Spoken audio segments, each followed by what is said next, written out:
شوہر کو یہ 5 جملے بولنے والی عورت جنت میں داخل نہیں ہوگی، ایسی عورت کو طلاق دے دو۔ حدیث نبوی۔ بسم اللہ الرحمن الرحیم۔ عذاب قبر قرآن کریم اور احادیث سے ثابت ہے، جس طرح دنیا میں آنے کے لیے ماں کا پیٹ پہلی منزل ہے اور اس کے حالات دنیا کی زندگی سے مختلف ہیں، بالکل ویسے ہی اس دنیا سے آخرت کی طرف منتقل ہونے کے اعتبار سے قبر کا مقام اور درجہ ہے۔ قبر آخرت کی منزلوں میں سے سب سے پہلی منزل ہے اور اس کے حالات کو ہم دنیا کی زندگی پر موازنہ یا قیاس نہیں کر سکتے۔ عذاب قبر سے مراد وہ عذاب اور سزا ہے جو موت سے لے کر حساب و کتاب کے لیے دوبارہ اٹھائے جانے یعنی قیامت سے پہلے تک اللہ تعالیٰ کے نافرمانوں کو دی جاتی ہے۔ نبی کریم صلی اللہ علیہ وسلم نماز کے تشہد میں اور اپنی دیگر دعاؤں میں عذاب قبر اور حشر کے فتنوں سے بکثرت اللہ تعالیٰ کی پناہ مانگا کرتے تھے۔ حضرت امام خالد بنت خالد بیان کرتے ہیں، میں نے سنا نبی کریم صلی اللہ علیہ وسلم عذاب قبر سے پناہ طلب کر رہے تھے۔ حضرت عائشہ صدیقہ رضی اللہ تعالیٰ عنہا بیان کرتی ہیں کہ یہود کی بوڑھی عورتوں میں سے 2 بوڑھی عورتیں میرے پاس آئیں۔ وہ کہنے لگی کہ قبر والوں کو ان کی قبروں میں عذاب دیا جاتا ہے۔ میں نے ان کی تکذیب کی، ان کی تصدیق کرنے کو اچھا نہیں جانا۔ وہ چلی گئی اور نبی صلی اللہ علیہ وسلم میرے پاس تشریف لائے۔ میں نے آپ صلی اللہ علیہ وسلم سے عرض کیا، ان 2 بوڑھی عورتوں کے آنے اور عذاب قبر کی خبر دینے کا تذکرہ کیا۔ آپ صلی اللہ علیہ وسلم نے فرمایا، ان دونوں نے سچ کہا، قبر والوں کو اتنا عذاب دیا جائے گا کہ اس کو تمام جانور سن سکیں گے۔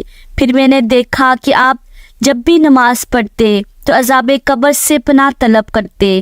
تو ناظرین، ان احادیث سے یہ ثابت ہے کہ عذاب قبر برحق ہے، لیکن عذاب اس کو ملے گا جو اس کا مستحق ہوگا، یعنی اعمال کے حساب و کتاب کے بعد عذاب کا فیصلہ کیا جائے گا۔ لیکن آج ہم بات کریں گے عورتوں کی قبر پر عذاب کیوں ہوگا۔ ان کا سب سے بڑا گناہ ان کو عذاب قبر میں مبتلا کر دے گا۔ محترم ناظرین، حضرت علی رضی اللہ تعالیٰ عنہ کی خدمت میں ایک شخص آ کے کہنے لگا، یا علی، قبر کا سب سے زیادہ ڈرا دینے والا منظر کون سا ہوگا؟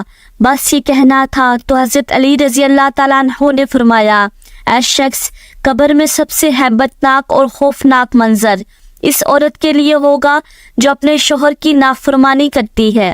یاد رکھنا، میں نے اللہ کے رسول صلی اللہ علیہ وسلم سے سنا ہے کہ عورت کی جنت میں جانے کے لیے صرف ایک ہی وجہ کافی ہے، وہ اپنے مرد کی فرما بردار ہو، اپنے مرد کی عیب دنیا کے سامنے ظاہر نہ کرے، ہر کام اپنے شوہر سے پوچھ کے کرے، اپنی خوبصورتی کی فکر اس کے لیے اپنے شوہر کی توجہ کا مرکز ہو، اور عورت کے لیے کہ عورت کے دوزخ میں جانے کے لیے بھی یہ ایک ہی وجہ کافی ہے، وہ اپنے مرد کی عزت نہ کرتی ہو، لوگوں کے سامنے اس کی تذلیل اور غیبت کرتی ہو، اپنے مرد کو بتائے بغیر اپنے فعل انجام دیتی ہو۔ اللہ تعالیٰ گواہ ہے، عورت کی سب سے افضل نیکی ہی یہ ہے کہ وہ اپنے گھر کو جنت بنائے، اپنے مرد کی چھوٹی چھوٹی غلطیوں کو درگزر کرے۔ باخدا عورت کا یہ عمل ہر عبادت، ہر نیک عمل سے افضل ہے۔ یاد رکھنا، اس زمین پر عنقریب ایک ایسا وقت آئے گا جب دنیا کے مرد عورتوں کی مثل ہوں گے اور دنیا کی عورتیں مردوں کی مثل ہوں گی۔ اس وقت عورتیں نہ تو اپنے مردوں کی عزت کریں گی اور نہ ہی اپنی زندگی کے فیصلے اپنے مردوں سے پوچھنا چاہیں گی۔ ان کی بناؤ سنگار کا مرکز غیر مرد کی توجہ ہوگی اور مرد اپنی عورتوں پر حج کرنے سے منہ موڑیں گے اور غیر عورتوں پر فخر سے حج کریں گے۔ اے شخص، جب یہ وقت آ پہنچے تو سمجھ جانا قیامت آ پہنچی ہے۔ واضح رہے کہ شریعت میں بیوی پر شوہر کی فرما برداری کو واجب قرار دیا گیا ہے۔ بیوی کا شوہر کی نافرمانی کرنا، اس کو تکلیف پہنچانا، بچوں کو اس کے خلاف ورگلانا شرعاً ناجائز اور حرام ہے۔ آپ صلی اللہ علیہ وسلم نے احادیث میں عورت پر اپنے شوہر کی اطاعت کو لازم قرار دیا ہے اور نافرمانی پر سخت وعید میں ارشاد فرمائے ہیں۔ ترجمہ: رسول اللہ صلی اللہ علیہ وسلم نے فرمایا کہ اگر میں کسی کو اللہ تعالیٰ کے علاوہ کسی اور کو سجدہ کرنے کا حکم کرتا تو بیوی کو خاوند کے سامنے سجدہ کرنے کا حکم کرتا۔ حدیث شریف میں ہے۔ ترجمہ: حضرت عبداللہ بن عباس رضی اللہ تعالیٰ عنہ سے مروی ہے کہ حضور صلی اللہ علیہ وسلم فرماتے ہیں، میں نے جہنم کو دیکھا تو میں نے آج جیسا منظر کبھی نہیں دیکھا۔ میں نے اس جہنم میں عورتوں کو مردوں کی نسبت زیادہ پایا۔ لوگوں نے پوچھا، اے اللہ کے رسول صلی اللہ علیہ وسلم، وہ کیوں؟ تو آپ صلی اللہ علیہ وسلم نے بتایا کہ ان کی کفر کی وجہ سے۔ کہا گیا کہ کیا وہ اللہ کا کفر کرتی ہیں؟ آپ صلی اللہ علیہ وسلم نے فرمایا، وہ خاوند کی نافرمانی کرتی ہیں اور احسان فراموشی کرتی ہے۔ اگر آپ ان میں سے کسی کے ساتھ زمانہ بھر احسان کریں، پھر وہ آپ میں کوئی ناگوار بات دیکھ لیں تو کہتی ہے، میں نے تجھ میں کبھی خیر نہیں دیکھی۔ اسلام میں گھر کی مثال ایک چھوٹی سی حکومت کی ہے جس کی سربراہی قدرت اور فطرت نے شوہر کو دی ہے۔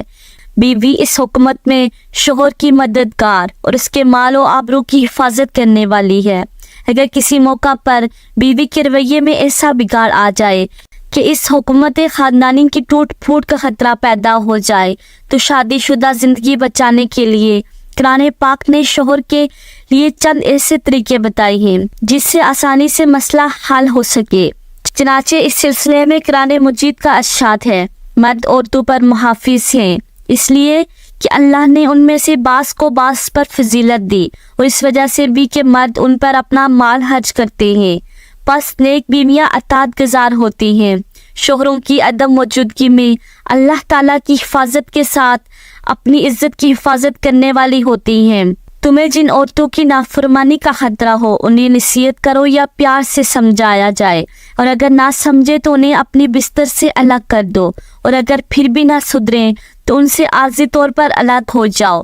پھر بھی اگر وہ رضائے الہی کے لیے تمہارے ساتھ راضی ہونے لگے تو ان کے خلاف کوئی راستہ تلاش نہ کرو، بے شک اللہ تعالیٰ سب سے بلند، سب سے بڑا ہے۔ اس آیت مبارکہ میں بیوی کی نافرمانی عملی طور پر ہونے یا اس کا خطرہ ہونے کے لحاظ سے شوہر کو کہا گیا ہے کہ پہلے تو بیوی کو سمجھائے، اگر سمجھانے سے وہ نہ مانتی ہو تو دوسرا طریقہ اختیار کرتے ہوئے اس کا بستر الگ کر دے اور اس سے ازدواجی تعلق روک دے۔ اگر ان دونوں طریقوں سے بھی وہ نہ مانے تو اس سے علیحدگی اختیار کر لی جائے تاکہ اسے اپنی غلطی کا احساس ہو، اور اس کی آخری اور حتمی سزا ہے۔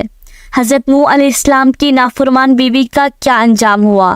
اللہ پاک نے قرآن پاک میں ارشاد فرمایا، اللہ نے ان لوگوں کے لیے جنہوں نے کفر کیا ہے، نوح علیہ السلام کی عورت والا اور لوط علیہ السلام کی عورت وحیلہ کی مثال بیان فرمائی ہے۔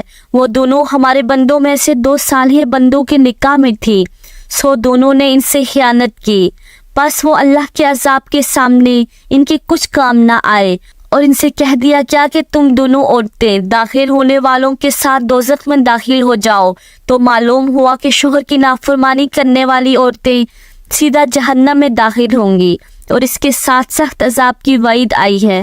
ناظرین، اب ہم بات کرتے ہیں اس جملے کی جس جملے کو شوہر سے بولنے والی عورت ضرور جہنم میں جائے گی، اور کس عورت کو آپ صلی اللہ علیہ وسلم نے طلاق دینے کا حکم دیا ہے۔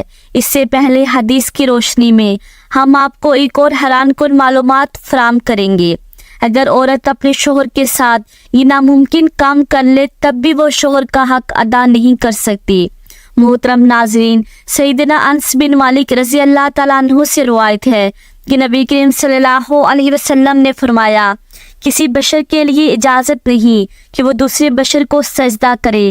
اگر ایک انسان کا دوسرے انسان کو سجدہ کرنا مناسب ہوتا تو میں عورت کو حکم دیتا وہ اپنے شوہر کو سجدہ کرے، کیونکہ اس پر اس کے خاوند کا بہت بڑا حق ہے۔ اس ذات کی قسم جس کے ہاتھ میں میری جان ہے، اگر شوہر کو پاؤں سے لے کر سر کی مانگ تک پھوڑے نکل آئے، اس سے لہو اور پیپ بہنا شروع ہو جائے اور اس کی بیوی آ کر اس کو چاٹنا شروع کر دے تو پھر بھی وہ اپنے شوہر کا حق ادا نہیں کر سکے گی۔ حضرت عبداللہ بن عباس رضی اللہ تعالیٰ عنہ بیان کرتے ہیں کہ ایک مرتبہ سورج کو گرہن لگ گیا، رسول اللہ صلی اللہ علیہ وسلم نے نماز پڑھی، جبکہ لوگ بھی آپ کے ساتھ نماز میں شامل تھے۔ آپ صلی اللہ علیہ وسلم نے لمبا قیام فرمایا اور سورہ بقرہ کے برابر قرات کی۔ پھر آپ صلی اللہ علیہ وسلم نے لمبا رکوع فرمایا، پھر سر اٹھایا، پھر لمبا قیام کیا، جبکہ یہ پہلے قیام سے کم تھا۔ پھر لمبا رکوع کیا اور یہ پہلے رکوع سے کم تھا، پھر سجدے کیے، پھر لمبا قیام کیا اور یہ پہلے قیام سے کم تھا، پھر لمبا رکوع فرمایا، یہ پہلے رکوع سے کم تھا، پھر سر اٹھایا اور لمبا قیام فرمایا مگر یہ پہلے قیام سے کم تھا، پھر لمبا رکوع فرمایا مگر یہ پہلے رکوع سے کم تھا، پھر سجدے کیے، پھر سلام پھیرا۔ اس وقت تک سورج روشن ہو چکا تھا۔ پھر آپ صلی اللہ علیہ وسلم نے فرمایا، بلا شبہ سورج اور چاند اللہ تعالیٰ کی دو نشانیاں ہیں، انہیں کسی کی موت و حیات کی وجہ سے گرہن نہیں لگتا، لہٰذا جب تم یہ صورتحال دیکھو تو اللہ تعالیٰ کو یاد کیا کرو۔ لوگوں نے کہا، اے اللہ کے رسول صلی اللہ علیہ وسلم، ہم نے آپ کو دیکھا تھا، آپ نے اپنے قیام کے دوران ان میں سے کسی چیز کو پکڑنے کی کوشش کی، پھر ہم نے دیکھا آپ پیچھے ہٹے۔ آپ صلی اللہ علیہ وسلم نے فرمایا، میں نے جنت دیکھی یا مجھے جنت دکھائی گئی تو میں نے اسے گوشہ لینے کی کوشش کی تھی، اور اگر میں اسے لے لیتا تو تم رہتی دنیا تک اس سے کاتے رہتے۔ نیز میں نے آگ دیکھی، میں نے اس جیسا خوفناک منظر کبھی نہیں دیکھا، میں نے جہنم میں زیادہ عورتوں کو دیکھا۔ لوگوں نے کہا، اللہ کے رسول صلی اللہ علیہ وسلم کیوں؟ آپ صلی اللہ علیہ وسلم نے فرمایا، اپنے کفر کی وجہ سے۔ کہا گیا، وہ اللہ کے ساتھ کفر کرتی ہیں؟